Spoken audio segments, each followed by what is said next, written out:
Arman terbangun dari tidurnya ketika mendengar suara ketukan di pintu rumahnya. Waktu menunjukkan pukul 2 pagi, dan ia tidak mengharapkan tamu pada jam seganjil itu. Suara ketukan itu lembut, namun cukup keras untuk membangunkan dari tidur nyenyaknya. Arman mengerutkan kening, mencoba menepis perasaan aneh yang merayapi pikirannya. Ia bangkit dari tempat tidurnya dan berjalan menuju ke arah pintu depan. Rumah itu sunyi, terlalu sunyi.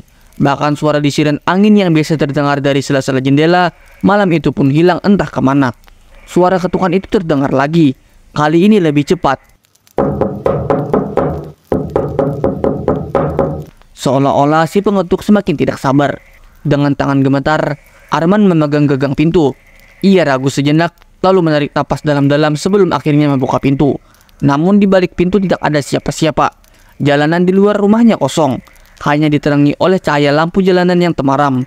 Arman merasa bulu kuduknya berdiri. Tidak mungkin ada orang yang mengetuk dan pergi secepat itu. Ia mengintip keluar, memeriksa segala arah, namun tidak ada apa-apa. Arman menutup pintu dan kembali ke tempat tidurnya, mencoba menenangkan dirinya.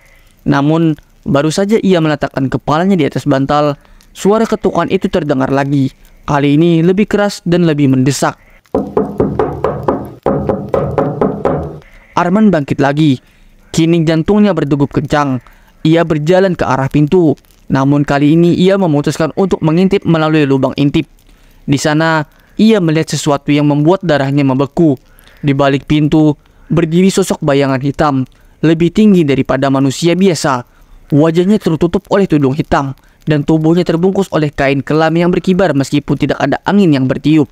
Tangan kosong itu terangkat perlahan, dan mengetuk pintu dengan pelan. Namun suaranya menggema di seluruh rumah. Arman tersentak mundur.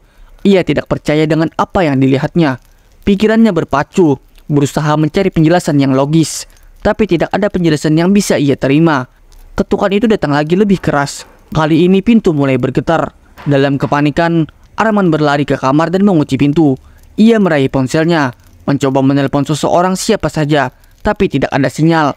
Ponselnya tiba-tiba mati begitu saja, meninggalkannya dalam kegelapan. Suara ketukan itu terus bergema, semakin lama, semakin keras. Setiap dentuman terdengar seperti suara dentuman nisan yang menghantam peti mati. Arman menutup telinganya, mencoba mengusir suara itu, tapi sia-sia. Ketukan itu seolah-olah masuk ke dalam kepalanya, menggetarkan seluruh tubuhnya. Tiba-tiba, pintu kamarnya terbuka dengan sendirinya. Di ambang pintu, sosok hitam itu berdiri, menatapnya tanpa mata yang terlihat. Arman tidak bisa bergerak, tidak bisa berteriak. Kegelapan menelan tubuhnya, dan ketukan itu menjadi semakin jauh, perlahan menghilang, meninggalkan rumah itu dalam keheningan yang mencekam. Di pagi hari, rumah Arman ditemukan kosong. Pintu depan terbuka lebar, dan di ambang pintu terdapat bekas ketukan, seolah-olah ditinggalkan oleh tangan yang tak kasat mata.